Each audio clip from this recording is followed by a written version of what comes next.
আউযু বিল্লাহি মিনাশ শাইতানির রাজীম বিসমিল্লাহির রাহমানির রহিম লাকাদ কানা লাকুম ফি রাসূলিল্লাহি উসওয়াতুন হাসানাতুন লিমান كان يرجو الله واليوم الآخر وذكر الله كثيرا الله سبحانه وتعالى قرآن مجيد قرآن الكريم 33তম সূরা মাদানী সূরা অর্থবহ তাৎপর্যমণ্ডিত সূরা সূরা আল আহজাবের 21 নম্বর আয়াত কারিমায় কত সুন্দর করে জানায়া দেন। প্রথমত তিনি জানায়া দেন তোমাদের জন্য একমাত্র আল্লাহর রাসূলের জীবনী রয়েছে সর্বোত্তম আদর্শ। সুবহানাল্লাহ। লাকাদ কানা লাকুম ফি রাসূলিল্লাহি উসওয়াতুন হাসানাহ, তোমাদের জন্য একমাত্র আল্লাহ রাসূলের জীবনী রয়েছে সর্বোত্তম আদর্শ। সুবহানাল্লাহ। দ্বিতীয়ত আল্লাহ তাআলা জানায় দেন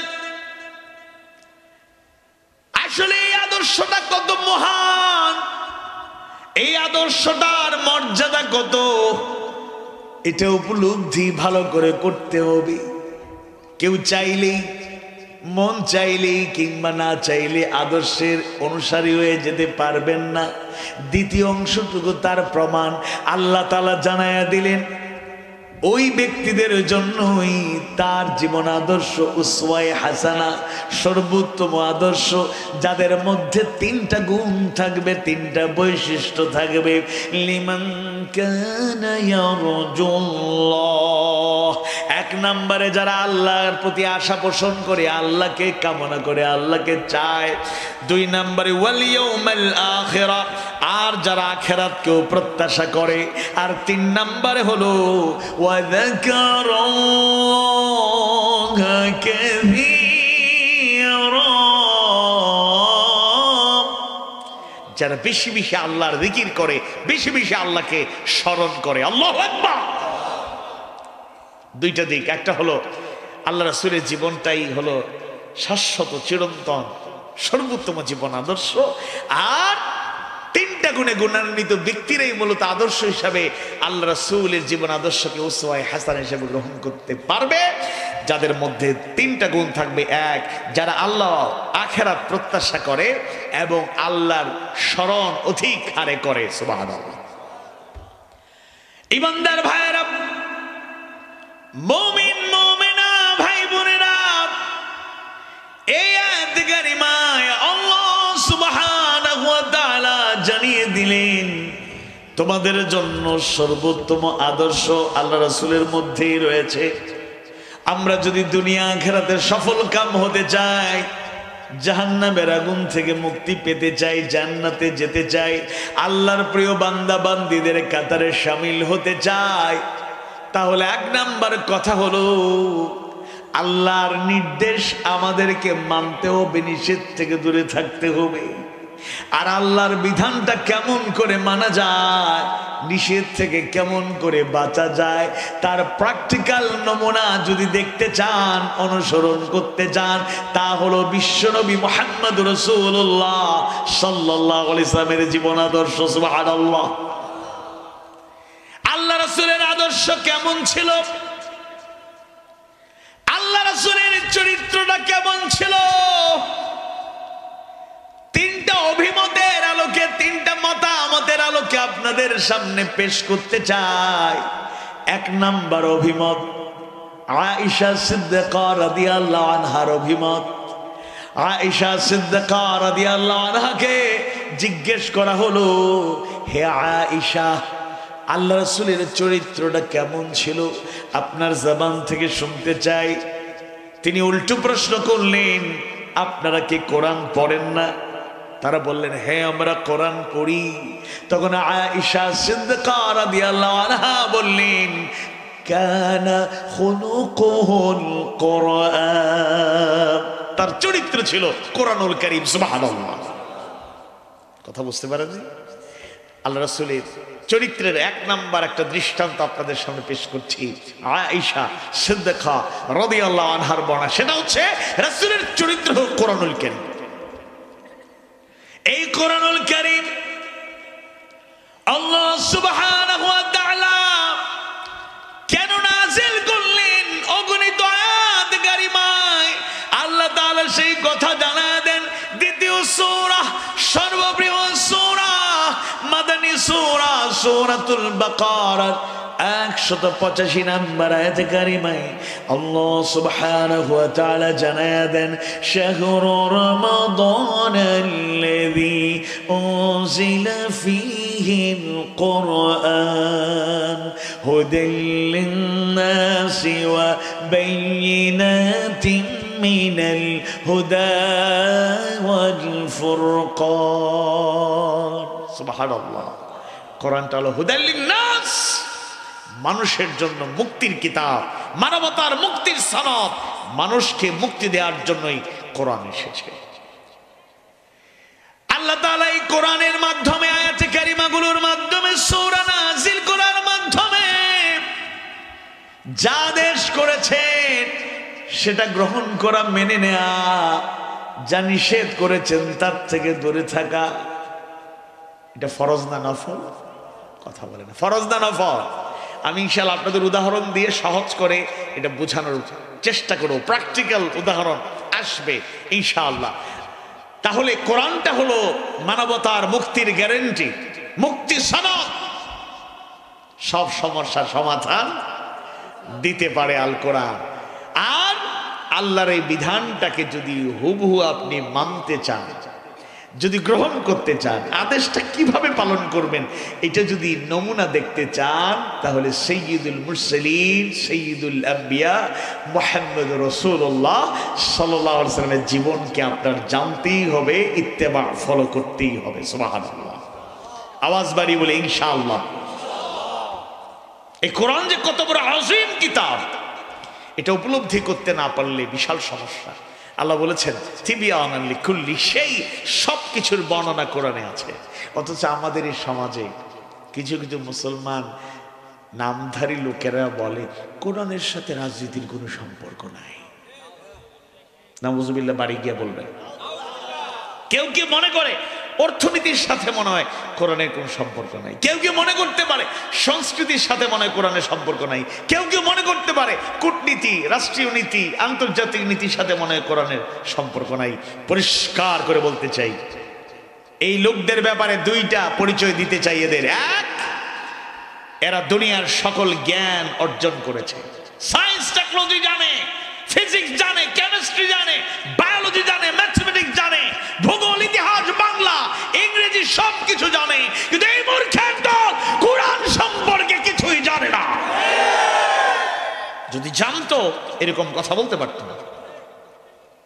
এরা মূর্খের জাতি, এরা সব জানে, কোরআন জানে না। অথচ কোরআনটা হলো আল্লাহর সর্বশ্রেষ্ঠ একটা নিয়ামত। সুবহানাল্লাহ।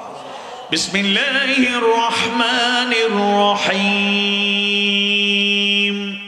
আর রহমানু আল্লামাল কুরআন খালাকাল ইনসান আল্লামাহুল বায়ান الشمس والقمر بحسبان والنجم والشجر يسجدان والسماء رفعها ووضع الميزان ألا تطغوا في الميزان وأقيموا الوزن بالقسط ولا تخسروا الميزان والأرض وضعها للأنام فيها فاكهة والنخل ذات الأكمام والحب ذو العصف والريحان فبأي آلاء ربكما تكذبان الرحمن পরম করুণাময়, পরম দয়ালু, দ্য মোস্ট মার্সিফুল কে? আল্লাহ। তার দয়ার নমুনা দেখেন, সূরা রহমানটা পড়লে দেখবেন আল্লাহ তার নিয়ামতের বর্ণনা দিয়েছেন আর বারবার প্রশ্ন করেছেন ফাবিআইয়ি আলাই রাব্বিকুমা তুকাযযিবান। সুতরাং তোমার রবের কোন কোন নিয়ামত অস্বীকার করবে? একটা নিয়ামতকে অস্বীকার করা যাবে? একটা নিয়ামত অস্বীকার করা যাবে? আল্লাহ আর রহমান, পরম করুণাময়, তার সিফতি নাম বলার পরে বলছেন এক নম্বরে আল্লামাল কোরআন, তিনি শিক্ষা দিয়েছেন কোরআন, taught him কোরআন। এরপর বলেছে খলাকাল ইনসান, ক্রিয়েটেড ম্যান, সৃষ্টি করেছেন মানুষ। আল্লামাহুল বায়ান, মানুষের মধ্যে বড় একটা নিয়ামত দিয়েছেন, তাকে শিখিয়েছেন ভাষা, শিখিয়েছেন কথা বলা, taught him eloquence, taught him speech। সুবহানাল্লাহ। তাহলে এক নাম্বার আল্লাহর দেওয়া বড় দয়ার নমুনা হলো সূরা রহমানে প্রথমেই বলেছেন আল্লামাল কোরআন, তিনি শিক্ষা দিয়েছেন তাদেরকে কোরআন। এটা বড় একটা নিয়ামত। অথচ ওই জাহেলরা দুনিয়ার পাণ্ডিত্য সব অর্জন করেছে, কোরআনের জ্ঞান অর্জন করে নাই। এজন্য মূর্খের মতো বলে কোরআন দিয়ে সবকিছু সমাধান সম্ভব নয়। নাউযুবিল্লাহ। দুই নাম্বার, তাদের আরেকটা পরিচয় হলো এরা জানে, ওই যাকে আমরা বলি আবু জাহেল, ওই আবু জাহেলের নাম কি আবু জাহেল ছিল? না, আবু জাহেল, জাহেল মানে মূর্খ, আবু জাহেল মানে মূর্খের পিতা, মূর্খের বাবা। কিন্তু সে তো আসলে দুনিয়াবী দৃষ্টিতে মূর্খ ছিল না, তার নাম ছিল আবুল হাকাম বিন হিশাম। সে ছিল আবুল হাকাম, জ্ঞানী, প্রজ্ঞাবান, পণ্ডিতের বাবা। কিন্তু একটা জ্ঞান না থাকার কারণে সে হয়ে গেছে মূর্খের বাবা। সেই জ্ঞান হলো বিসমিল্লাহির রহমানির রহিম, ইকরা বিইসমি রাব্বিকাল্লাযী খালাক, read by the name of Rabb, read by the name of Allah who created you। পড়ো তোমার প্রভুর নামে যিনি সৃষ্টি করেছেন। আল্লাহর নামে সে পড়া গ্রহণ করে নাই, তাই সে কখন আবুল হাকাম নয়, আবু জাহেলে পরিণত হয়েছে। দুই নম্বরে তাদের পরিচয় বলতে চাই, আবু জাহেলরা কিন্তু জানতো, আল্লাহকে চিনতো, রাসূলকেও বুঝতো তিনি যে রাসূল, কিন্তু মতলব বা স্বার্থান্বেষী, এজন্য তারা আল্লাহর আনুগত্য গ্রহণ করে নেয়, রাসূলকে মেনে নেয় না। অবশ্য এটাও আর একটা কারণ, আসলে তাদের হেদায়েত নসিবে ছিল না। হেদায়েতের মালিক কে? আওয়াজ বাড়ি বলুন কে?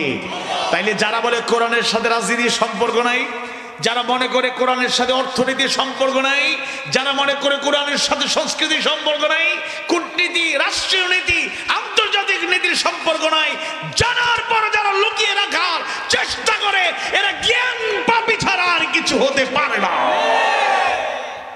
সব জানে, কোরআন জানে না, আবার জানলেও লুকায় রাখার চেষ্টা করে। এমনকি অনেক আলেম নামধারী লোকেরা সত্য গোপন করে। العلماء ورثة الأنبياء، العلماء ورثة الأنبياء। আলেমগণ নবী রাসূলের ওয়ারিস। নবী রাসূলুল্লাহ যেভাবে সত্যকে প্রকাশ করতে দ্বিধাহীন চিত্তে ভূমিকা পালন করেছেন, আমরা কিন্তু সেটা পারছি না। তাহলে আল্লাহ রাসূলের চরিত্র জানতে চাই, রাসূলের চরিত্র কেমন ছিল? আল্লাহ রাসূলের চরিত্র মানে হলো গোটা কোরআনুল কারীম। আল্লাহ তাআলা যত আদেশ করেছেন, নির্দেশ দিয়েছেন, আল্লাহ রাসূল হুবহু 100% তিনি নিজে বাস্তবায়ন করেছেন, আমল করেছেন, মেনে নিয়েছেন। আর আল্লাহ তাআলা যা নিষেধ করেছেন, হারাম করে দিয়েছেন, তার থেকে শতভাগ নিরাপদে ছিলেন। সুবহানাল্লাহ। এই জন্য রাসূলের জীবনটাকে যদি জানতে চাই, তাহলে কোরআন বেশি বেশি পড়া লাগবে। আর কোরআনটাকে যদি বাস্তবে বুঝতে চাই, রাসূলের জীবন বোঝা ছাড়া কোনো উপায় নেই। একটা আরেকটার সাথে ওতপ্রোতভাবে জড়িত। রাসূলের জীবন, তার চরিত্র জানতে হলে কোরআন পড়তে হবে। আর কোরআনটাকে কিভাবে আমাদের বাস্তব জীবনে অ্যাপ্লাই করব, কিভাবে বাস্তব জীবনে, ব্যক্তিগত জীবন, পারিবারিক জীবন, সামাজিক জীবন, অর্থনৈতিক জীবন, প্রতিটা ক্ষেত্রে কিভাবে এটাকে কাজে লাগাবো, জানতে হলে আমাদেরকে রাসূলের জীবন জানার দরকার আছে না নাই? দেখুন, এখানে আমি যতটুকু খবর পেয়েছি, মাহফিলে, মহিলা প্যান্ডেলে পুরুষ প্যান্ডেল থেকে সংখ্যা বেশি না কম? হুজুর বলছেন অনেক বেশি। বলেন আলহামদুলিল্লাহ। তাহলে এই যে পরিবার, আমাদের সৌন্দর্যমণ্ডিত পরিবার, এই অঞ্চলে আশা করছি পরিবারগুলোতে শান্তি, স্বস্তি, নিরাপত্তা অনেক বেশি। কিন্তু বাংলাদেশে অনেক পরিবার আছে শান্তি জিনিসটা নাই। টাকা আছে, পয়সা আছে, বাড়ি আছে, ঘর আছে, সব আছে, কিন্তু শান্তি নাই। শান্তি নাই কারণ রাসূলের সুন্নাত, আল্লাহর বিধিবিধান, দ্বীনি চর্চা পরিবারে নেই। স্বামী স্ত্রীর মধ্যে মহব্বত, ভালোবাসার ঘাটতি, প্রচন্ড ঘাটতি, প্রচন্ড ঘাটতি। পরিবারের মধ্যে বাবার কথা ছেলেরা শোনে না, মায়ের কথা মেয়েরা শোনে না, ভাইয়ে ভাইয়ে দ্বন্দ্ব, বোনে বোনে দ্বন্দ্ব, স্বামী স্ত্রীতে দ্বন্দ্ব লেগে আছে। আমরা যদি আল্লাহর বিধান মানতে পারতাম আর রাসূলের সে আদর্শকে উসওয়ায়ে হাসান হিসেবে গ্রহণ করতে পারতাম, পরিবার এক একটা জান্নাতের টুকরো হয়ে যেত। যেমন মনে করুন, বোনেরা একটু মনোযোগ দিয়ে শুনুন, আপনি বিয়ে হয়েছে মাত্র নতুন, একটা যুবক ছোটখাটো চাকরি করে, ব্যবসা বাণিজ্য করে, অথবা কিছু একটা করে। এখন অনেক নারী আছেন, মা বোনেরা আছেন, নাশকর, কথায় কথায় খোঁটা দেয়। আপনার সংসার বলেই, আমি আছি বলেই সংসার টিকে আছে, আমি বলেই সংসার করতেছি, আর কেউ হলে আপনার সংসার করতো না। কি চাহিদা পূরণ করলেন? কি আপনি আমার স্বপ্ন পূরণ করলেন? কিছুই তো করলেন না। এরকম মহিলা মনে হয় এই এলাকায় একজনও নাই।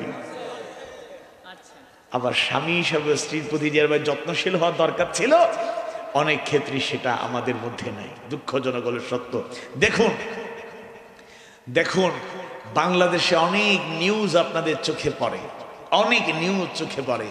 একটা নিউজ কয়েক বছর আগে দেখেছিলেন, মেয়ে এডিক্টেড, ইংলিশ মিডিয়ামে পড়তো, পুলিশ কর্মকর্তার আলারের দুলালি ছিল, টাকা পয়সা কোনো কিছুর অভাব ছিল না, কিন্তু চরিত্রহীন হয়ে গিয়েছিল, চরিত্রহীনতার অতল গহীনে হারিয়ে গেল। নৈতিক কোরআনের শিক্ষা না থাকার কারণে সে ঐশী মেয়েটা নিজে বন্ধুদের সহযোগিতা নিয়ে বাবা মাকে জবাই করতে দ্বিধা করে নাই। নগদ দিনের চর্চা না থাকার কারণে, কোরআনটাকে আদর্শ হিসেবে গ্রহণ না করার কারণে। তাহলে এক নম্বরে রাসূলের চরিত্র সম্পর্কে যদি ধারণা পেতে চাই, কোরআনটাকে ভালো করে জানার চেষ্টা করতে হবে। আবার কোরআনটা পড়তে গিয়ে, অধ্যয়ন করতে গিয়ে মানার ক্ষেত্রে কিভাবে মানব, যদি সেই নমুনা দেখতে চাই, উদাহরণ এক্সাম্পল দেখতে চাই, আদর্শ পেতে চাই, তাহলে উসওয়ায়ে হাসানা মুহাম্মাদুর রাসূলুল্লাহ সাল্লাল্লাহু আলাইহি ওয়াসাল্লাম। ইমানদার ভাইয়েরা, দুই নাম্বার যে দৃষ্টান্ত আমি দিতে চাই, আল্লাহ রাসূলের চরিত্রটা কেমন ছিল, আল্লাহ রাসূলকে কিভাবে আমরা অনুসরণ করলে আমরা কল্যাণ পেয়ে যাব, আদর্শ নীতিবান হতে পারবো। দ্বিতীয় উদাহরণ যাকে দিয়ে দিতে চাই, তিনি আল্লাহ রাসূলের সবচেয়ে মহব্বতের ব্যক্তিত্ব, তিনি খাদিজা রাদিয়াল্লাহু আনহা। সুবহানাল্লাহ। পুরুষ সাহাবীদের মধ্যে আল্লাহ রাসূলের সবচেয়ে কাছে ছিলেন আবু বকর সিদ্দিক রাদিয়াল্লাহু আনহু। আর মহিলাদের মধ্যে বা সার্বিকভাবে চিন্তা করলে আসলে আল্লাহ রাসূলের ভালোবাসা যিনি সবচেয়ে পেয়েছেন, তিনি খাদিজা রাদিয়াল্লাহু আনহা। সুবহানাল্লাহ। মা বোনেরা মনোযোগ দিয়ে শুনবেন, আগে আল্লাহ রাসূলের একটা দৃষ্টান্ত দিই, তিনি স্ত্রীকে কেমন ভালোবাসতেন। এরপরে রাসূলের চরিত্রের ব্যাপারে খাদিজা রাদিয়াল্লাহু আনহার মন্তব্যটা পেশ করব।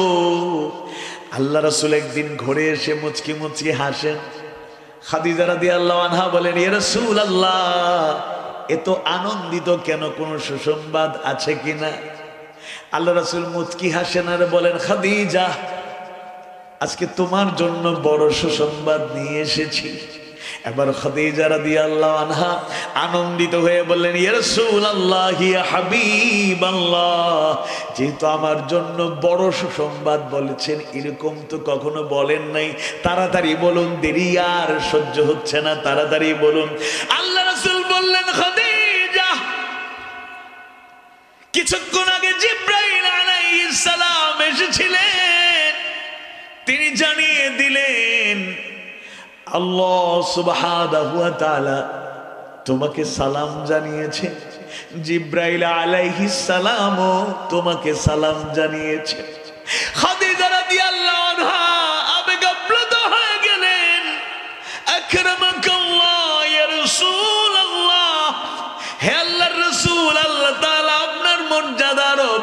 আযীম, কত বড় সুসংবাদ আপনি আমার জন্য নিয়ে এসেছেন। আল্লাহ তাআলা আমার মতো নগণ্যের প্রতি সালাম জানিয়েছেন, জিব্রাইল আলাইহিস সালাম আমাকে সালাম জানিয়েছেন। ইয়া রাসূলুল্লাহ, ইয়া হাবিবাল্লাহ, কেমন করে আমি আল্লাহর সালামের জবাব দেব বুঝতে পারছি না। ইয়া রাসূলুল্লাহ, ইয়া হাবিবাল্লাহ, আমার পক্ষ থেকে আপনার মতো করে আল্লাহ এবং জিব্রাইল আলাইহিস সালামের জবাবটুকু জানায় দেবে, আর আবার পক্ষ থেকে সালাম জানায় দেবেন। সুবহানাল্লাহ। আয়েশা সিদ্দিকা রাদিয়াল্লাহু আনহার বর্ণনায় পাওয়া যায়, আল্লাহ রাসূল গভীর রাতে বিছানায় ছিলেন আর খুঁজে পাচ্ছেন না। ঘুম থেকে উঠে খোঁজাখুঁজি করতে করতে গিয়ে দেখলেন আল্লাহ রাসূল ইবাদত বন্দেগীতে মশগুল ছিলেন। একটা পর্যায়ে হাত তুললেন, দোয়া শুরু করে দিলেন। দোয়ার একটা উল্লেখযোগ্য অংশ ছিল খাদিজা রাদিয়াল্লাহু আনহার জন্য। তিনি আবেগ আপ্লুত হয়ে চোখের পানি ফেলে দোয়া করছিলেন। দোয়া যখন শেষ হয়ে গেল, আয়েশা সিদ্দিকা রাদিয়াল্লাহু আনহা মজা করে আনন্দ দেওয়ার জন্য, মজা করার জন্য, বেয়াদবির উদ্দেশ্যে নয়, তিনি বললেন, ইয়া রাসূলুল্লাহ, ইয়া হাবিবাল্লাহ, ওই বৃদ্ধা, ওই বুড়ি আপনার স্ত্রীর ব্যাপারে আপনার এত ভালোবাসা, তার মাঝে কি পেয়েছেন আল্লাহ তাআলাই ভালো জানেন। আপনার অনেক কুমারী স্ত্রী আছেন, তাদের প্রতি যতটুকু ভালোবাসা ওই বুড়ির প্রতি আপনার বেশি ভালোবাসা। আল্লাহ রাসূল নারাজ হয়ে গেলেন। আয়েশা সিদ্দিকা রাদিয়াল্লাহু আনহাকে সাবধান করে বললেন, আয়েশা, ভবিষ্যতে এমন কথা আর বলবা না, খবরদার খবরদার, আমার খাদিজার ব্যাপারে এমন কথা কখনো তুমি বলবা না। তোমরা অনেকে আমার সুসময়ের সাথী, আর খাদিজা রাদিয়াল্লাহু আনহা, আমার খাদিজা আমার দুঃসময়ে আমার পাশে ছিল। দিনের দাওয়াত দিতে গিয়ে মাঝে মাঝে বিলম্ব হয়ে যেত, যত রাত হোক না কেন দিনের দায়িত্ব পালন করে, নবুয়তি দায়িত্ব পালন করে মাঝে মাঝে প্রচন্ড দেরি হয়ে যেত, অনেক বিলম্ব হয়ে যেত। রাত যতই হোক না কেন ঘরের কাছে এসে, বাড়ির আঙিনায় এসে বাহির থেকে আল্লাহ রাসূল শুধু একবার বলতেন খাদিজা, সাথে সাথে দরজা খুলে দেওয়া হতো। সুবহানাল্লাহ। আল্লাহ রাসূল একদিন বিলম্বে বাড়ি ফিরলেন। খাদিজা বলে ডাক দিলেন, দরজা খুলে দেয়া হলো। গভীর রাত। আল্লাহ রাসূল খাদিজা রাদিয়াল্লাহু আনহাকে উদ্দেশ্য করে বললেন, খাদিজা, যতই দেরি হোক না কেন আজ পর্যন্ত একবার নাম ধরে ডেকেছি, দরজা খুলে দাও। খাদিজা, তুমি কি ক্লান্ত হও না? তোমার কি চোখে ঘুম আসে না? তোমার কি কষ্ট হয় না? আবেগ আপ্লুত কণ্ঠে খাদিজা রাদিয়াল্লাহু আনহা বললেন, ইয়া রাসূলুল্লাহ, ইয়া হাবিবাল্লাহ, আমি ক্লান্ত হই, চোখে ঘুম আসে, বিছানায় ঘুমাতে যাই না। আমি যখন বেশি ক্লান্ত হয়ে যাই, চোখে ঘুম চলে আসে, আমি বিছানায় গাটা হেলিয়ে দিই না, আমি বিছানায় শুয়ে যাই না। বেশি ক্লান্ত হয়ে গেলে দরজায় হেলান দিয়া দাঁড়ায় দাঁড়ায় বিশ্রাম করি। এ রাসূলুল্লাহ, প্রচন্ড প্রতিকূলতা, চতুর্দিকে ষড়যন্ত্র চক্রান্ত, বিরুদ্ধবাদীদের গভীর চক্রান্ত, মাঝে মাঝে প্রচন্ড ক্লান্ত হলেও আমি দাঁড়ায় দাঁড়ায় বিশ্রাম করি, বিছানায় যাই না। কারণ চিন্তায় আসে, আল্লাহ রাসূল যদি আমাকে বারবার ডাকেন আর কাফেররা যদি, দুশমনরা যদি শুনে ফেলে, আল্লাহ রাসূলের সামান্য ক্ষতি করে বসে, ইয়া রাসূলুল্লাহ, কোনদিনও সেটা সহ্য করতে পারবো না। আল্লাহু আকবার। আল্লাহ রাসূল খাদিজা রাদিয়াল্লাহু আনহাকে খুব ভালোবাসতেন। আবার আল্লাহ রাসূলের চরিত্রের ব্যাপারে খাদিজা রাদিয়াল্লাহু আনহার যে প্রশংসার বাণীগুলো কিয়ামত পর্যন্ত উৎসাহ দেয়, উদ্দীপনা দেয়, সেগুলো শোনাতে চাই। এবং রাসূলের চরিত্র, সেই সৌন্দর্যগুলো এই বর্ণনা থেকে পাওয়া যায়। আল্লাহ রাসূলের বয়স যখন 40 বছর হয়ে গেল, হেরা গুহায় ধ্যানমগ্ন থাকা অবস্থায় জিবরাইল আলাইহিস সালাম নাজিল হয়ে গেলেন। সূরা আলাকের প্রথম 5টি আয়াত কারিমা নাজিল হয়ে গেল। বিসমিল্লাহির রহমানির রহিম। ইকরা বিসমি রাব্বিকাল্লাযী খলাক খলাকাল ইনসানা মিন আলাক। ইকরা ওয়া রাব্বুকাল আকরাম আল্লাযী আল্লামা বিল কলম আল্লামাল ইনসানা মা লাম ইয়ালাম। আল্লাহু আকবার। ওহী নাজিল হয়ে গেল, নবুয়তি দায়িত্ব চলে আসলো। সেই কথাগুলো আমাদের সবার জানা। আল্লাহ রাসূল অসুস্থতা বোধ করলেন, ঘরে ফিরলেন। খাদিজা রাদিয়াল্লাহু আনহাকে সম্বোধন করে বললেন, জাম্মিলুনি জাম্মিলুনি, আমাকে কম্বল দিয়ে আচ্ছাদন করো, কম্বল দিয়ে আচ্ছাদন করো। এবং আল্লাহ রাসূল খাদিজা রাদিয়াল্লাহু আনহাকে লক্ষ্য করে বললেন, লাকাদ খাশিতু আলা নাফসি, হে খাদিজা, আমি আমার জীবন নিয়ে আশঙ্কা করছি, ভয় পাচ্ছি। লাকাদ খাশিতু আলা নাফসি, আমার প্রাণের ব্যাপারে আমি আশঙ্কা বোধ করছি খাদিজা। এই কথা বলার পরে খাদিজা রাদিয়াল্লাহু আনহা আল্লাহ রাসূলকে যে উৎসাহ দিলেন, মা বোনেরা ভালো করে শুনুন, বিশেষ করে বিবাহিতা বোন যারা আছেন মনোযোগ দিয়ে শুনুন। স্বামীর জন্য আপনি প্রেরণা হবেন, উদ্দীপনা দেবেন, উৎসাহ দেবেন। আল্লাহ রাসূল নিজে যখন বলছেন লাকাদ খাশিতু আলা নাফসি, আমি আমার জীবন নিয়ে আশঙ্কা বোধ করছি, আমার টেনশন হচ্ছে, খাদিজা রাদিয়াল্লাহু আনহা মুচকি হাসি দিয়ে আল্লাহ রাসূলকে উৎসাহ দিলেন, কাল্লা, কখনোই নয়, ওয়াল্লাহি, আল্লাহর কসম করে বলি, লা ইউখজিকাল্লাহু আবাদা, আল্লাহ আপনাকে কখনোই অপমানিত করবেন না, আপনাকে কষ্ট দিবেন না। আওয়াজ বাড়িয়ে বলি সুবহানাল্লাহ। আল্লাহর রাসূল অসুস্থতা বোধ করছেন আর বলছেন, লাকাদ খাশিতু আলা নাফসি, আমি আমার প্রাণের ব্যাপারে আশঙ্কা বোধ করছি। খাদিজা বলছেন, কাল্লা, কখনোই না, ওয়াল্লাহি, আল্লাহর কসম করে বলি হে রাসূল শুনুন, লা ইউখজিকাল্লাহু আবাদা, আল্লাহ আপনাকে কখনোই অপমান করবেন না, কষ্ট দিবেন না। সুবহানাল্লাহ। এই কথা বলার পরে তিনি আল্লাহ রাসূলের কয়েকটা মৌলিক গুণাবলী বললেন, যুক্তি ছাড়া, দলিল ছাড়া নয়, এমনি এমনি সান্ত্বনা দেন নাই। এবার আল্লাহ রাসূলকে বললেন, এই গুণগুলো থাকার কারণে আল্লাহ আপনাকে অপমান করবেন না, মর্যাদা কমাবেন না, কষ্ট দিবেন না। এবার কয়েকটা গুণাবলী আল্লাহ রাসূলের তিনি বর্ণনা করলেন। ইন্নাকা লাতাসিলুর রাহিমা ওয়া তাকরিদ দাইফা ওয়া তাহমিলুল কাল্লা ওয়া তাকশিবুল মা'দুমা ওয়া তুঈনু আলা নাওয়াইবিল হক। সুবহানাল্লাহ। কত সুন্দর করে রাসূলের প্রশংসা করলেন আর চরিত্র তুলে ধরলেন। সুবহানাল্লাহ। বললেন, হে আল্লাহর রাসূল, হে আমার শ্রদ্ধেয় স্বামী, শুনুন, কেন আল্লাহ আপনাকে অপমান করবেন না? শুনুন, আপনি আত্মীয়তার সম্পর্ক রক্ষা করে চলেন, মেহমানদারি করেন, অসহায় লোকদের বোঝা আপনি বহন করেন, নিজে উপার্জিত সম্পদ, নিজের উপার্জিত সম্পদ অভাবী, দুঃখী, কষ্টে থাকা মানুষদের মধ্যে বিলিয়ে দেন, আপনি ভালো কাজে সহযোগিতা করেন। আল্লাহু আকবার। আল্লাহ রাসূলের চরিত্র এই কথা থেকে ফুটে উঠল। আপনি আত্মীয়তার সম্পর্ক রক্ষা করে চলেন। আমরা তার উম্মত। আজকে আলোচনা করার উদ্দেশ্য কি? স্মরণ করিয়ে দেওয়া, আত্মপর্যালোচনা করা। আমরা সেই আত্মীয় স্বজনের হক সম্পর্ক রক্ষা করে চলি নাকি চলি না? দেখুন,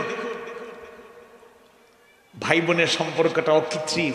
ছোট্টবেলায় দুষ্টুমিও চলে, হ্যাঁ, চিমটি চিমটি করে, কিলাকিলি করে, আবার দৌড়ঝাঁপ করে, একজনের জন্য আরেকজনের মায়া। অনেক বোনদের মায়া এত বেশি যে ভাইয়ের জন্য অনেক কিছু লুকায় রাখে, ভাই আসলেই তার হাতে তুলে দেয়, এরকম আছে না? ছোট্টবেলা থেকে শুরু করে ভাই বোনের সম্পর্কটা যে কত অতুলনীয়, এটা ভাই বোনের ভালোবাসা যাদের মধ্যে আছে তারা বুঝতে পারে।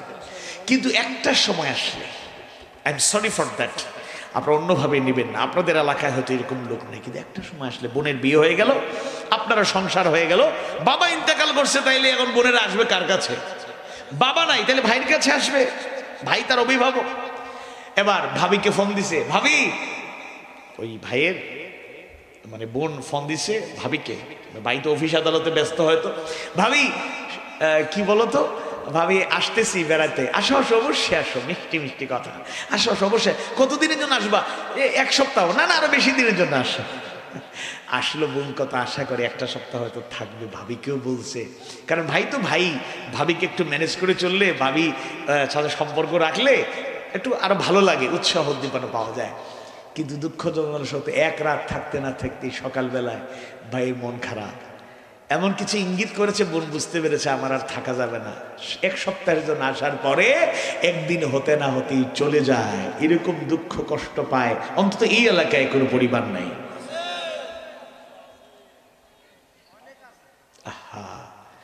অনেক ভাইয়েরা আছে মিষ্টি মিষ্টি কথা বলে, যে জায়গা জমি সম্পদের ভাগ বাটোয়ারার সময় বোনদেরকে ঠকানোর চেষ্টা করে।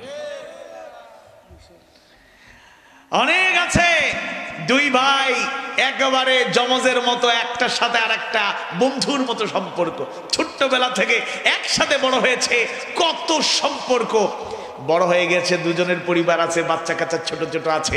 হঠাৎ করে আল্লাহর ফয়সালে এক ভাই ইন্তেকাল করলো, এবার আরেক ভাই জানাজায় কথা বলতে পারে নাই, কাঁদতে কাঁদতে অবস্থা খারাপ, খালি কান্নাকাটি করে, যখনই কেউ কথা বলতে যায় ভাই হারানোর শোকে সে শোকা হতো। লোকেরা কানাকানি করে আর বলে, আরে কত ভাই, আমারও তো ভাই আছে, আমাদেরও মায়া আছে, কিন্তু ভাইয়ে ভাই এত মায়া হয়, এটা তো আসলে এই উদাহরণ সৃষ্টি করছে। ভাইয়ের জন্য এক সপ্তাহ হয়ে গেল, কান্না থামে না, চোখের পানি শুকায় গেছে, নিজেও শোকা হতো, কথা বলতে পারতেছে না, কত মায়া। এক সপ্তাহ যেতে না যেতেই বাজারে গেছে, এই যে নাটোরের ভাই দাওয়াত দিয়ে গেলেন, কাঁচাগোল্লা, রসমালাই, কত কিছু, মিষ্টি টিষ্টি, চকলেট টকলেট, সব মজাদার খাবার নিয়ে ভাতিজা ভাতিজি ডাকছে, চাচ্চুরা কোথায়, দেখো কোনটা তোমাদের পছন্দ, এই নাও চকলেট, এই নাও চিপস, এই নাও রসগোল্লা, এই নাও রসমালাই, এই নাও কাঁচাগোল্লা। আর এই বাগেরহাটে স্পেশাল কিছু আছে, অনেক কিছুই তো আছে। আচ্ছা, নিয়ে আসলো, সব মজা করে খাচ্ছে তারা আনন্দ চিত্তে, একটু করে ডাকতেছে, চাচ্চু এদিকে আসো। আসলো, একটা তোমার আঙ্গুলটা দেখি, আঙ্গুলগুলোর দিকে কাগজের মধ্যে টিপসই নিয়ে তাদের জায়গা জমি দখল করে, এরকম জালেম অন্তত বাগেরহাটে একজন নাই, 3-4 জন বলছেন মাত্র, এরকম লোক অন্তত বাগেরহাটে নাই। আত্মীয়তার সম্পর্ক রক্ষা করতে পারতেছি? প্র্যাকটিক্যাল কথায় আসুন, আল্লাহ রসুল মেহমানদারি করতেন, আর আমরা মেহমানদের দেখলে আমাদের কপাল কুচকে যায়, মন খারাপ। শুনুন কচুয়াবাসী, শুনুন মনোযোগ দিয়ে, আপনার রিজিকে যদি বরকত চান, মেহমানদারিতে অভ্যস্ত হন। আমার সোহেল ভাই, আল্লাহ তাআলা তাকে বরকত দিক, বলতে না বলতে উনি আসা শুরু করে দিচ্ছে দিকে। আচ্ছা, আমার বারবার জিজ্ঞেস করছে, হুজুর কি খাবেন বলেন, কি খাবেন বলেন, কি খাবেন বলেন। আমি তালিকা তো দেই না, আমি তো ওইরকম বক্তা না যারা মঞ্চে আসার আগেই বুকিং মানি, ডেট দেওয়ার সাথে সাথে এত টাকা, কয়দিন পরে কয় আরো পাঠান, আরো পাঠান, মঞ্চে আসতে আসতে এর আগেই সব পেমেন্ট। আমি ওইরকম বাজারি বক্তা না। আবার চার্ট দেয়, আমি এটা খাবো, এটা খাবো, এটা খাবো না, এটা খাবো, এই লাগবে, সেই লাগবে, এত কিছু। আমি ওইরকম না। তো ভাই এরপরে আলহামদুলিল্লাহ মেহমানদারি করার জন্য সর্বোচ্চ চেষ্টা করেছেন, যত ধরনের আয়োজন ছিল খাওয়া দাওয়া করছি আলহামদুলিল্লাহ। যদিও আমাদের খাবারটা লিমিটেড রাখতে হয়, কারণ লং ড্রাইভ, সফরে থাকতে হলে, স্বাস্থ্য ঠিক রাখতে হলে খাবারের ব্যাপারে আর একটু যদি কন্ট্রোল না থাকা যায় তাহলে খবর আছে, ঠিক আছে না? তাহলে আমরা মেহমানদারি করব, দেখবেন আপনার রিজিকে যদি বরকত পেতে চান মেহমানদারি করবেন, মন খারাপ করবেন না। তবে মেহমানদারিকেও একটু চিন্তা করতে হবে, বেশি বেশি আসলে বেশি মিষ্টিতে কি হয়, আচ্ছা ডায়াবেটিস হয় বা একটু আরো বিভিন্ন আঞ্চলিক ভাষায়, যেমন সিলেটি ভাষায় বেশি মিঠায় ফেট আল্লাহ, মানে বেশি মিষ্টিটা আসলে সহনীয় সবসময় থাকে না। মেহমানদারি করবেন, এটা রাসূলের সুন্নাত। বরকত দেবেন, রিজিক বাড়ায় দেবেন যিনি, তিনি কে? আওয়াজ বাড়ি বলুন কে? আল্লাহ রাসূলের আর একটা বৈশিষ্ট্য ছিল, অসহায় লোকদের বোঝা তিনি বহন করতেন, এবং রাসূলের সেই বর্ণনা কারো অজানা নয়। রাসূল বলেছেন খায়রুন নাস, মানুষের মধ্যে ভালো মানুষ, উত্তম মানুষ হলো সে মাইয়ানফাউন নাস, যে মানুষের উপকার করে, কল্যাণ করে। সুবহানাল্লাহ। আল্লাহ রাসূলের গোটা জিন্দেগি ভালো করে জানার যদি চেষ্টা করি, তাহলে দেখব আল্লাহ রাসূল মানবতার কল্যাণে নিজেকে নিবেদিত রাখার চেষ্টা করেছেন। নিজের অর্থ উপার্জন করে মানুষের মধ্যে বিলিয়ে দিয়েছেন, তিনি ভালো কাজে সহযোগিতা করেছেন। সূরা আলে ইমরানের 110 নম্বর আয়াতে কারিমায় আল্লাহ সুবহানাহু ওয়া তাআলা জানায় দেন, কুনতুম খায়রা উম্মাতিন উখরিজাত লিন-নাস তা'মুরুনা বিল মা'রুফি ওয়া তানহাউনা আনিল মুনকার। কুনতুম খায়রা উম্মাহ, তোমরাই সর্বোত্তম জাতি, উখরিজাত লিন-নাস, তোমাদেরকে মানুষের জন্য, মুফাসসিররা বর্ণনা করেন মানুষের জন্য তথা মানুষের কল্যাণের জন্য প্রেরণ করা হয়েছে। তাই আমরা যতদিন বাঁচবো মানুষের কল্যাণ করব, বলেন ইনশাআল্লাহ। এবার একটা প্র্যাকটিক্যাল কথায় আসি। দেখুন, আল্লাহ রাসূল রাষ্ট্রপ্রধান ছিলেন, সেনাপতির দায়িত্ব পালন করেছেন নাকি করেন নাই? কথা বলে না, করেছেন নাকি করেন নাই? আল্লাহ রাসূলের অনুসারী আবু বকর সিদ্দিক খলিফাতুল মুসলিমিন ওমর ইবনে খাত্তাব রাদিয়াল্লাহু আনহু অর্ধেক পৃথিবীর রাষ্ট্রনায়ক ছিলেন, অর্ধেক পৃথিবীর রাষ্ট্রনায়ক ছিলেন। কিন্তু কেমনে নেতৃত্ব দিয়েছেন আমাদের জানা আছে তো। আর আমরা 54 বছরে কেমন নেতৃত্ব পাইছি এটার উদাহরণ, আচ্ছা দুই একটা উদাহরণ দিই। অবৈধ আইনমন্ত্রীকে পাকড়াও করা হলো, বহু জুলুম করছেন, চলেন। অবৈধ আইনমন্ত্রীকে যখন নিয়ে যাওয়া হবে, তাকে ধরা হলো, পাকড়াও করা হলো, নিয়ে যাওয়া হবে। তিনি বলতেছেন, আমাকে কি একা নিয়ে যাবেন? একা না তো, কে? আপনি তো এখানে জালেম, আপনারা পাইছি, বাকিদেরকে যেখানে পাবো ধরবো। আরেকজন সাথে আছে। কে? ওই যে। এটা কে? সালমান এফ রহমান। ফাইজলামি করো, আমাদের সাথে ফাইজলামি করেন আপনি? কি সুন্দর সাদা ধবধবে দাবি, ওলি আল্লাহ মানুষ, দরবেশ খেত, তার একটা ডিগ্রি ছিল, নেগেটিভলি পজিটিভলি না, দরবেশ। দরবেশ এই দরবেশ ক্লিন শেভ করা একটা লোক, সে কত সুন্দর সাদা দাড়ি, সাদা পাঞ্জাবি, সাদা টুপি, কত সুন্দর কথা বলে। আহলে হাদিসের এক প্রোগ্রামে গিয়ে বলছে, সহি হাদিস ছাড়া কিছু মানি না। তো সহি হাদিসে কি দাড়ি কামানো আছে? কথা কয় না। এবার বলতেছে এটা সালমান এফ রহমান হতেই পারে না, হেতে পালানোর জন্য এই কাম করছে। দেখুন, দরবেশ সেজে, সাদা দাড়ি, সাদা টুপি, সাদা পাঞ্জাবি পাজামা পরে, মানুষের সামনে লেবাস ধারণ করে এরা ওলি আল্লাহ সাজার চেষ্টা করেছে, দরবেশ স্বীকৃতি পেয়েছে। কিন্তু বাংলাদেশে এই 15.5 বছরে দেশের সম্পদ, মানুষের সম্পদ যারা লুণ্ঠন করে অবৈধভাবে টাকার পাহাড় রচনা করেছে, দেশ বিদেশে সম্পদের পাহাড় রচনা করেছে, 10 জনের তালিকা করলে তার নাম 1 নম্বরে থাকবে।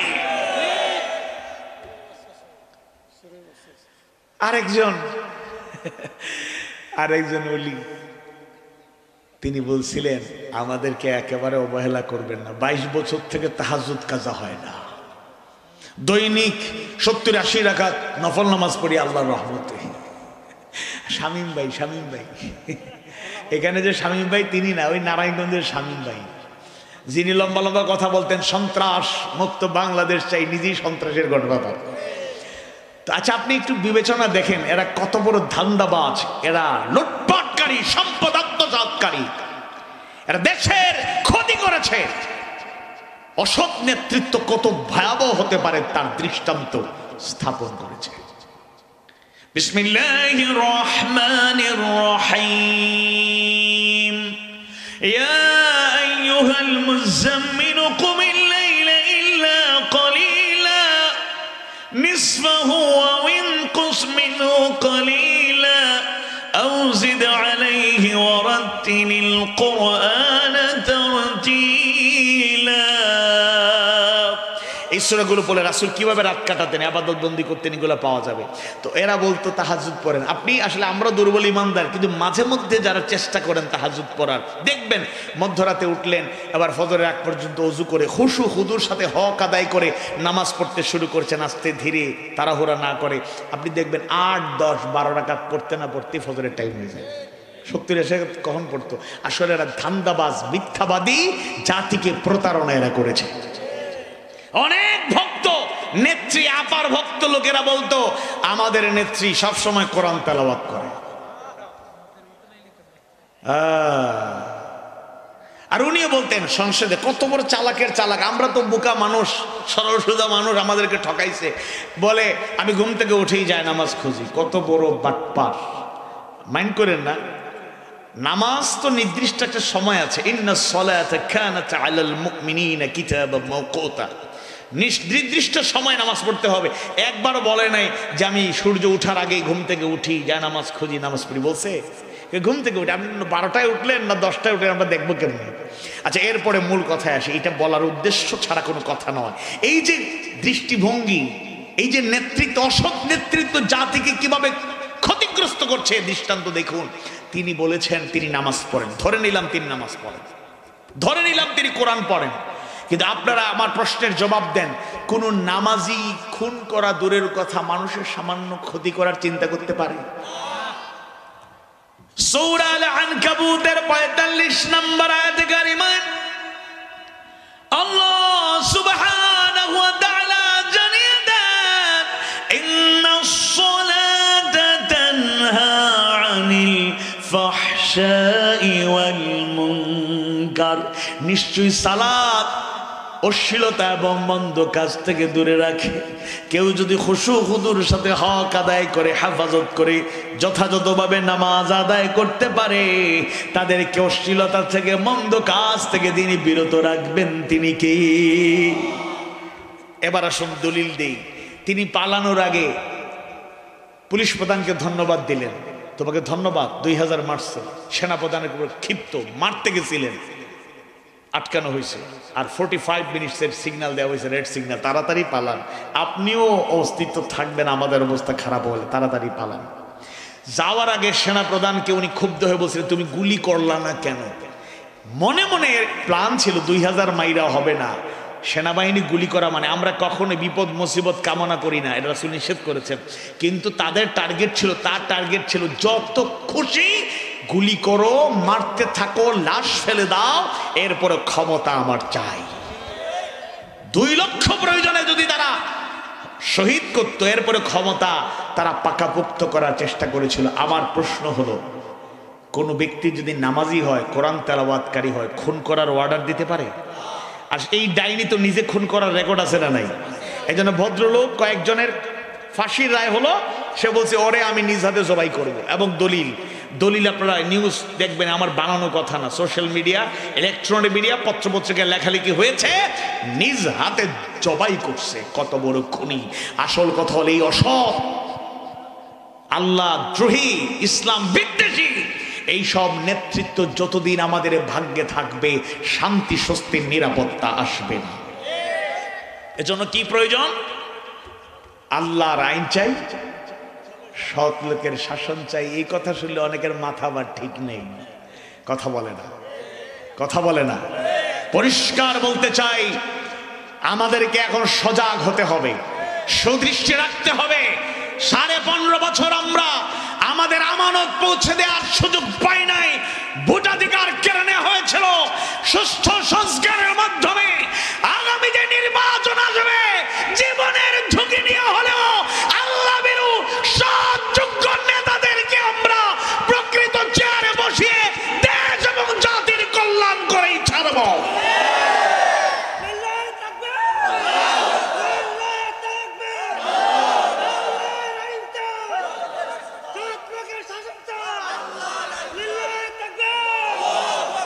রাসূলের চরিত্রের আলোকে নিজেদেরকেও অন্যায় বিচার থেকে বেঁচে থাকার চেষ্টা করতে হবে। আল্লাহ কবুল করুন। হাজারো লোকের ভিড়ে এই মন ধীরে ধীরে যায় না ছুটে, যেন গ্লানিময় পাপের নীড়ে হাজারো লোকের ভিড়ে এই মন ধীরে ধীরে যায় না ছোটে যেন গ্লানিময় পাপের নীড়ে দাও সে শক্তি দাও সে ক্ষমতা হৃদয়ে ভরে দাও তোমার মমতা দাও সে শক্তি দাও সে ক্ষমতা হৃদয়ে ভরে দাও তোমার মমতা তোমার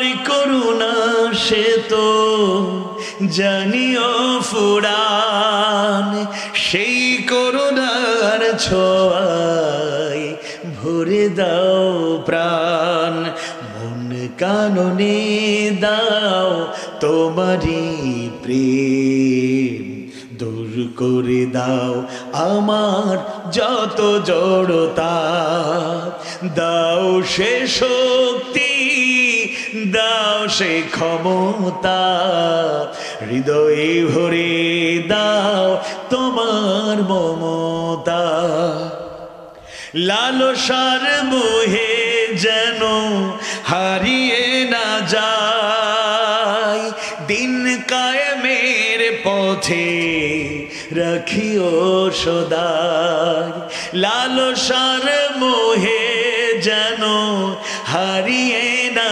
যায় দিন কায়েমের পথে রাখিও সদাই ওমরের মতো দাও দৃঢ় মনোবল মালিকের মতো দাও দাও সততা দাও সে শক্তি দাও সে ক্ষমতা হৃদয়ে ভরে দাও তোমার মমতা হাজারো লোকের ভিড়ে এই মন ধীরে ধীরে যায় না ছোটে যেন গ্লানিময় পাপের নীড়ে দাও সে শক্তি দাও সে ক্ষমতা হৃদয়ে ভরে দাও তোমার মমতা আমিন ইয়া রাব্বাল আলামিন সবাই পড়ি আমিন আল্লাহ রাসূল নেতৃত্ব দিয়ে যে সততা সৌন্দর্য আমানতদারিতা দৃষ্টান্ত স্থাপন করে গিয়েছেন তার ধারাবাহিকতায় যেমন ওমর ইবনে খাত্তাব রাদিয়াল্লাহু আনহু একটা ঘটনা আপনাদেরকে বলি সেটা আপনাদের জানা স্মরণ করে দিলে হয়তো ভালো লাগবে আমিরুল মুমিনিনের দায়িত্ব পালনরত অবস্থায় ওমরের অনন্য সুন্দর একটা বৈশিষ্ট্য ছিল ওমর ইবনে খাত্তাব রাদিয়াল্লাহু আনহু মাঝে মধ্যে গভীর রাতে সাধারণ নাগরিকের মতো বের হয়ে যেতেন জনসাধারণের খোঁজ খবর নেয়ার জন্য বের হয়ে যেতেন এক রাতে এক বাড়ির পাশ দিয়ে যাওয়ার সময় বাচ্চাদের কান্নার আওয়াজ পেলেন কাদের কিছু বাচ্চাদের এবার বাচ্চাদের কান্না শুনে একটু উকি দিলেন তাকায় দেখলেন তাদের মা কি যেন রান্না বান্নার চেষ্টা করছে আর বাচ্চারা কান্নাকাটি করছে তিনি উকি দিয়ে দেখলেন আসলে হাড়ির মধ্যে খাবার বলতে কিছু নাই তিনি বললেন কেমন মা আপনি বাচ্চাগুলো কাঁদে খাবার দিচ্ছেন আর উল্টো অভিনয় করছেন তো তিনি তো আমিরুল মুমিনিনকে চিনেন না পরিচয় তার নাই তিনি বললেন আপনি কে আমি জানি না যেহেতু প্রশ্ন করেছেন মনে রাখবেন কোন মা কখনো স্বেচ্ছায় কোন সন্তানকে কষ্ট দিতে পারে বলেন আমার আসলে খাবার নাই বাচ্চাগুলো খোদার যন্ত্রণায় ছটফট করছে কান্নাকাটি করছে আমি তাদেরকে সান্ত্বনা দিয়ে বোঝাতে পারছি না তাই অভিনয় করে কিছু সময় কাটাচ্ছি কাঁদতে কাঁদতে যদি তারা ঘুমিয়ে যায় অন্তত আজকের রাতটা কেটে যাবে আমিরুল মুমিনিন ওমর ইবনে খাত্তাব রাদিয়াল্লাহু আনহু এই কথা শোনার পরে আর বিলম্ব করতে চাইলেন না বাইতুল মালের দায়িত্বশীলকে বললেন একটা বস্তা খাবার দিয়ে তৈরি করো, প্রস্তুত করো। একটা বস্তা খাবার দ্বারা পরিপূর্ণ করে রেডি হয়ে গেল। এবার তিনি বললেন আমার কাঁধে বস্তাটা তুলে দাও। বাইতুল মালের দায়িত্বশীল বললেন ইয়া আমিরুল মুমিনিন, এই বস্তা বহন করার জন্য নির্ধারিত লোক আমরা এখানে রেখেছি, আপনি বলুন কোথায় পৌঁছে দিতে হবে। ওমর ইবনুল খাত্তাব রাদিয়াল্লাহু আনহু রাগান্বিত হয়ে বললেন আমার দায়িত্ব, আমি যা বলেছি সেটা করো। আমার শাসনা বলে আমার এলাকায় আমার সীমানার মধ্যে লোকেরা না খেয়ে জীবন পার করছে, আল্লাহর কাছে কি জবাব দেব? অন্তত এই দায়িত্ব পালন করে আল্লাহর সাহায্য পেতে চাই, ভুল ত্রুটি যেন আল্লাহ ক্ষমা করে দেয়। কাঁধে বস্তা নিয়ে চলে গেলেন, খাবার পৌঁছে দিলেন। আর ওই নারীকে বললেন দিনের বেলায় আসবেন, সকাল হলে আসবেন, আমিরুল মুমিনিনের দরবারে আপনার জন্য আরো ভালো ব্যবস্থা করবো। সুবহানাল্লাহ। অর্ধেক পৃথিবীর রাষ্ট্রনায়ক, অর্ধেক পৃথিবীর রাষ্ট্রনায়ক আমিরুল মুমিনিন ওমর ইবনুল খাত্তাব রাদিয়াল্লাহু আনহু নিজে বস্তা কাঁধে বহন করে ঘরে ঘরে খাবার এরকম পৌঁছে দেওয়ার দৃষ্টান্ত স্থাপন করলেন। I am sorry for that. অন্যভাবে নিবেন না। আমরা বড় বড় দায়িত্ব দূরের কথা, গ্রামে গঞ্জে ছোটখাটো দায়িত্ব পাইলেই মনে করি হামসে বড় কাম হ্যাঁ, আমার চাইতে বড় কে। অনেকে আছে নির্বাচনের আগে আপনাদের সাথে ক্ষেত খামারে কাজ করতেছেন, সুন্দর শর্টকট পয়রা খেতে নেমে যাচ্ছে, পাশে পিএস বলতেছে স্যার বস বস বস, লিডার লিডার আপনার দামি কাপড়, নতুন কাপড়, নতুন রাখো রাখো। কাপড় কি হয়েছে? আমার এই কাপড় নষ্ট হোক, এরা সোনার ফসল ফলায়, আমাদের দেশের সম্পদ, কৃষক। কুলাকুলি কুলাকুলি। নির্বাচিত হয়ে গেলে 5 বছরে টেলিভিশনে দেখা যায়, সরাসরি দিদার নসিব হয় না। আরেকটা দৃষ্টিভঙ্গি আপনাদেরকে একটু বলি। কিছু লোকের বক্তব্য হলো হ্যাঁ নীতিবান লোক, আদর্শবান লোক, কিন্তু বিপদে পড়লে ওনার পকেট থেকে 500 টাকা বের হয় না, এই লোকের এমপি বানায় কি করুক? শুনুন, বোঝার চেষ্টা করুন, বিবেকটাকে জাগ্রত করুন। দুনিয়ার মানুষের কাছে টাকার জন্য, ক্ষমতার জন্য, সামাজিকতার জন্য বিভিন্ন কারণে মানুষের মর্যাদা বাড়তে পারে, কিন্তু আল্লাহর কাছে সেই ব্যক্তি সবচেয়ে সম্মানিত। ইন্না আকরামাকুম ইনদাল্লাহি আতকাকুম। যেই ব্যক্তির তাকওয়া যত বেশি, আল্লাহর কাছে তার সম্মান বেশি। অনেকে বলে নিজের পরিবার চালাতে পারে না, একটা বিশাল 2টা উপজেলা, এটা কচুয়া এবং সদর, বাগেরহাট সদর আর কচুয়া, এত বড় আসন, কেমনে দায়িত্ব পালন? উনি নিজের পরিবারে ঠিক মতো চালাইতে পারেন, এটা চালাইবে কেমনে? শুনুন, যে ব্যক্তি তার পরিবার চালাতে গিয়ে চাইলে অবৈধ পথে ইনকাম করে সবাইকে খুশি করতে পারবে, হালাল হারামের বিবেচনা করে পরিবারের চাহিদা পূরণ করতে পারে না, ওই ব্যক্তিকে নেতৃত্ব আনা দরকার। তাহলে দেশের সম্পদ, মানুষের সম্পদ লুণ্ঠন করে খাবে না। যে নির্বাচনের আগে 10 কোটি টাকা খরচ করবে, তার টার্গেট 1000 কোটি টাকা। কথা বুঝেন নাই? নগদ 500 টাকা 1000 টাকার কাছে আর বিক্রি হয়ে যাবেন না, কখনো এটা হবে না। আমরা আমাদের বিবেককে জাগ্রত করে এই সমাজের পরিবর্তন বহু বছর থেকে, 54 বছর থেকে বক্তৃতা শুনছি, দুর্নীতিমুক্ত বাংলাদেশ চাই।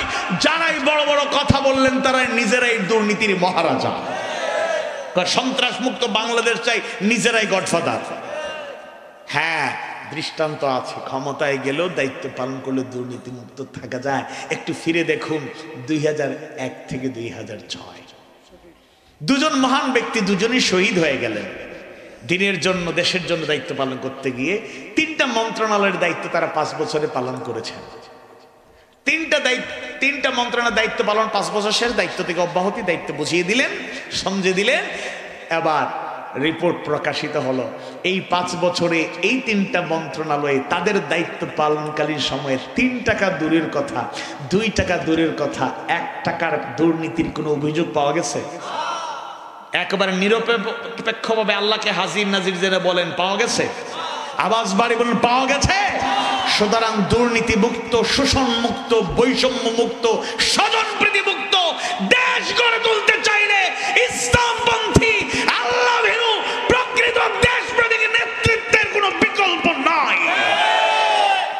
ডাক্তার শফিকুর রহমান হাফিজাহুল্লাহ সহ ইসলামের পথের পথিকদের অগ্রযাত্রা দেখে অনেকেরই মাথা খারাপ হওয়ার অবস্থা। খুব টেনশন বেড়ে গিয়েছে, খুব টেনশন বেড়ে গিয়েছে। ভারাক্রান্ত হয়ে গেলে চলবে না, সাহস মনে রেখে আল্লাহর উপর ভরসা করে ওয়া আলা রাব্বিহিম ইয়াতাওয়াক্কালুন, এগিয়ে গেলে সাহায্য করবেন যিনি, তিনি কে? আওয়াজ বাড়িয়ে বলুন কে? আওয়াজ বাড়িয়ে বলুন কে? 5 আগস্ট এরকম ছোট ছোট বাচ্চাদের নেতৃত্বে এত বড় সফলতা আসবে আমরা 5 আগস্ট আপা পালানোর আগ পর্যন্ত কি বুঝতে পারছি? সাহায্য করেছেন কে? বিজয় দিয়েছেন কে? যে আল্লাহ ছোট ছোট ছাত্রদেরকে ওই আব্রাহার দাম্ভিকতাকে ধ্বংস করার জন্য যেভাবে ঝাঁকে ঝাঁকে পাখি প্রেরণ করেছিলেন, ওয়া আরসালা আলাইহিম তায়রান আবাবিল, ছোট ছোট পাখির মাধ্যমে যেভাবে বিশাল বাহিনী আব্রাহার দাম্ভিকতা হাতিওয়ালা বাহিনীকে ধ্বংস করা হয়েছিল, ছাত্র সমাজ সেই একইভাবে শহীদ আবু সাঈদ মুগ্ধ, শহীদ ওয়াসিম আকরামরা জীবন দিয়ে রক্ত দিয়ে আমাদেরকে বিজয় এনে দিয়েছে।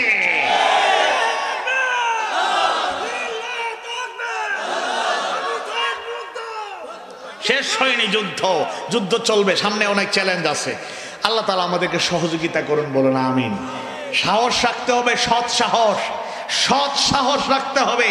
আল্লাহর উপর ভরসা করে মানুষের দ্বারে দ্বারে পৌঁছে যেতে হবে, বিবেককে জাগ্রত করতে হবে। আল্লাহ চাইলে আগামীর বাংলাদেশ দুর্নীতি মুক্ত, ক্ষুধা মুক্ত, দারিদ্রতা মুক্ত, বৈষম্য মুক্ত, সুন্দর শান্তির বসুন্ধরা হবে যদি সেই সব আল্লাহ ভীরু দেশপ্রেমিক মানবতাবাদী নেতাদের আমরা বিজয়ী করতে পারি। কেউ কি আমাদেরকে থ্রেট দেয়, অনেকে হুঙ্কার দেয়।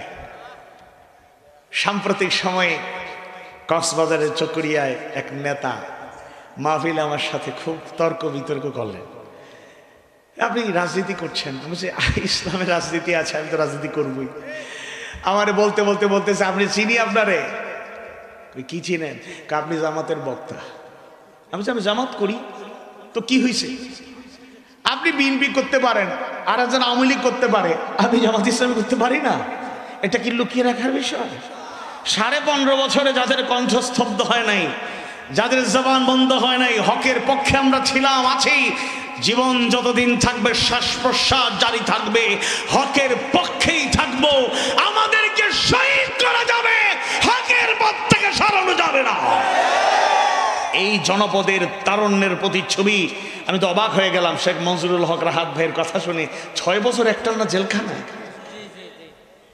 আহা, কত বড় জুলুম তারা করেছে।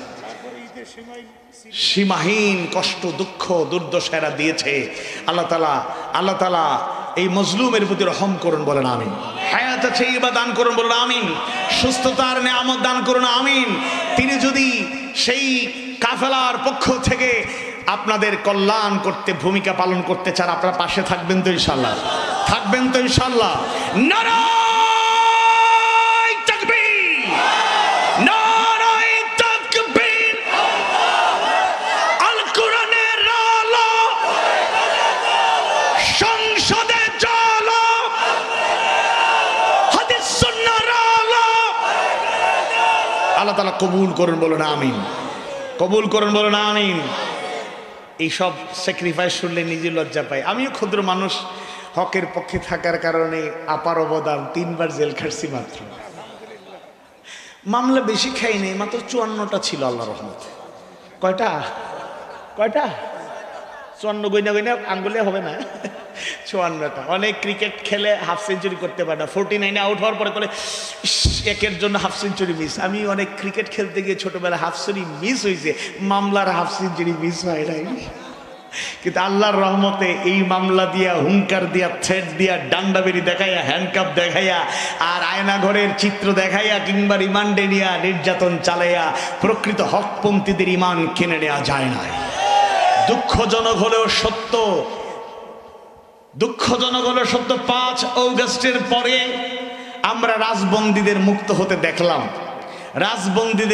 হতে দেখলাম, কিন্তু 13 বছর একটানা জেলখানায় থাকার পর মজলুম এটিএম আজহারুল ইসলাম হাফিজাহুল্লাহর মুক্তি না পাওয়াটা এর চাইতে বড় দুঃখজনক সংবাদ আর কিছু হতে পারে। আইন আদালতের প্রতি আমরা শ্রদ্ধাশীল, কিন্তু ওই যে আদালতটা ছিল, যারা যে ট্রাইব্যুনাল গঠন করেছিল, এটা সত্য না মিথ্যা? কথা বলে সত্য না মিথ্যা?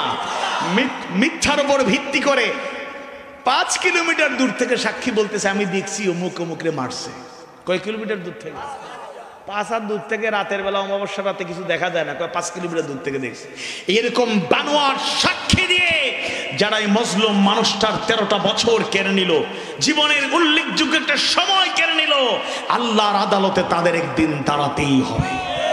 এবং আল্লাহ চাইলে দুনিয়ার আদালতে প্রকৃত খুনিদের বিচার হবে, কেউ আটকাতে পারবে না।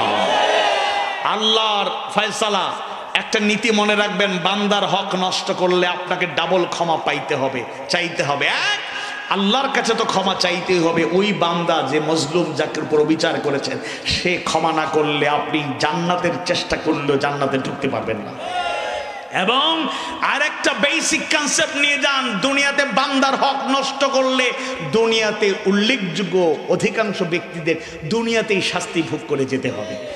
শুনুন, ওই আপাত যাওয়ার পরে বলছিলেন চট করে ঢুকে যাবে, ঢুকেন নাই, আপনাকে নিয়ে আসা হবে। অস্থির হওয়ার কোনো দরকার নেই।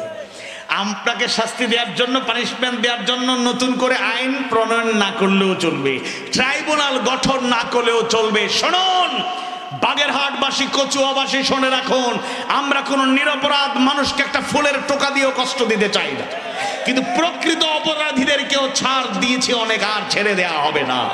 আইনের আওতায় এনে সেই সব খুনি জুলুমবাজদের পেলে আটকে রাখবেন, আইন আদালতের কাছে সুপর্দ করবেন। নিজেরা মাইরে ফেলায়েন না, একটু চুরের মতো, বাটপারের মতো। ওই যে মানিক ভাইরে যেভাবে শামসুদ্দিন মানিকরে গামছা দিয়ে পেঁচাইয়া চুর বাটপারদের মতো টেনে নিয়ে আসছিলাম, এরকম তাদেরকে মাঝে মাঝে বাজারে হাঁটাবে। পারলে জুতার মালা একটা দিয়ে দেন, সমস্যা নেই। চট্টাপ্পর কিছু দিবেন, বাচ্চাদের বলে জুতা দিয়ে একটা গালে মারো, এইগুলো করবেন, জানে মাইরেন না। আইন আদালতে তুলে দেবেন। প্রকৃত খুনি, জালেম, জুলুমবাজ যারা, তাদেরকে অবশ্যই তাদের শাস্তি ভোগ করে দুনিয়া থেকে বিদায় নিতে হবে। এবং আরেকটা হুঁশিয়ারি উচ্চারণ করে বলতে চাই, দুঃখজনক হলো সত্য, 15.5 বছরে মাহফিলে বিপত্তি সৃষ্টি হয়েছে, বাধার সৃষ্টি হয়েছে। ওই সব জালেমদের পতনের পরও আজকেও যারা মাহফিলে বাধার সৃষ্টি করার চেষ্টা করছেন, হুঁশিয়ারি উচ্চারণ করে বলে দিতে চাই, বাড়াবাড়ি করবেন না, আপনাদের পরিণতি আরো ভয়াবহ হবে। ওরা পালানোর সুযোগ পেয়েছে, আপনারা পালানোর সুযোগও পাবেন না।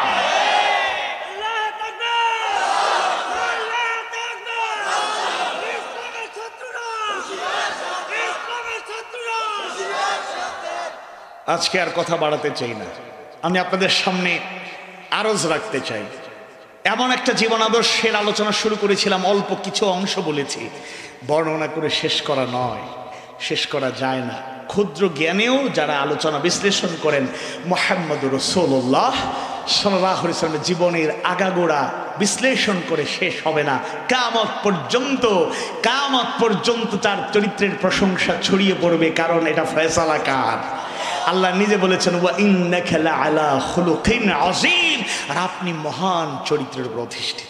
দেখুন, অমুসলিম দার্শনিক জর্জ বার্নার্ড শ, তিনি একজন নাস্তিক, মানে তিনি একজন অমুসলিম দার্শনিক হওয়া সত্ত্বেও তিনি রাসূলের চরিত্রে মুগ্ধ হয়ে তিনি একটা মন্তব্য করেছেন। অনেক মন্তব্যই আছে, এর মধ্যে একটা মন্তব্য হচ্ছে, as a father, as a teacher, as a lawmaker, as a lawgiver, as a reformer of the society, as a messenger, as a commander, Muhammad sallallahu alaihi wasallam is the superman of the world. Allahu Akbar. শিক্ষক হিসাবে, পিতা হিসাবে, আইন প্রণেতা, আইনদাতা, তবে আইনদাতা মূলত একজন, তিনি কি? আল্লাহ রাসূল আইনের প্রয়োগ করেছেন সমাজ সংস্কারক হিসাবে, মুক্তির দূত হিসাবে এবং কমান্ডার হিসাবে। আল্লাহ রাসূলের জীবন জানতে গিয়ে, সুন্নাত মানতে গিয়ে অনেকে বলে কদু খাওয়া সুন্নত, কয় সুবহানাল্লাহ। মিষ্টি জাতীয় খাবার খাওয়া সুন্নত, কয় মাশাআল্লাহ। তাইফে রক্ত দেওয়া সুন্নত। এবার চুপচাপ। সে আবু তালিবে বন্দি জীবন কেটেছে, রাসূলের সাহাবীর কথা কয় না, হিজরত করতে হচ্ছে, কথা কয় না, উহুদের ময়দানে রাসূলের দান মোবারক শহীদ হয়েছে, মাথা ফেটে গর্তে পড়ে গিয়েছেন, লোহার করা মাথা দিয়ে ঢুকে গিয়েছে। এটাও বড় সুন্নত, ভুলে গেলে চলবে না। রাসূল রান্নাঘরের নীতি, নক্কাটার নীতি থেকে একেবারে রাষ্ট্র পরিচালনা মন্ত্র শিক্ষা দিয়েছেন। এই জন্য মুসলিম উম্মাহকে আহ্বান জানাবো, জেগে উঠতে হবে। রাসূলের আদর্শকে পূর্ণাঙ্গ রূপে মেনে চলার মাধ্যমে আমাদের ব্যক্তিগত জীবন থেকে একেবারে জাতীয় আন্তর্জাতিক জীবন পর্যন্ত প্রতিটা ক্ষেত্রে রাসূলের আদর্শের প্রতিষ্ঠার মধ্য দিয়ে ইনশাআল্লাহ। আল্লাহ তাআলা কবুল করুন, বলো না আমি। কথাবার্তা ভুল ত্রুটি হলে আল্লাহ তাআলা ক্ষমা করুন। শিক্ষণীয় যে কথাগুলো জবান থেকে বের হয়েছে, আল্লাহ তাআলা আমাকে আমাদেরকে আমল করার তৌফিক দিন, বলো না আমি।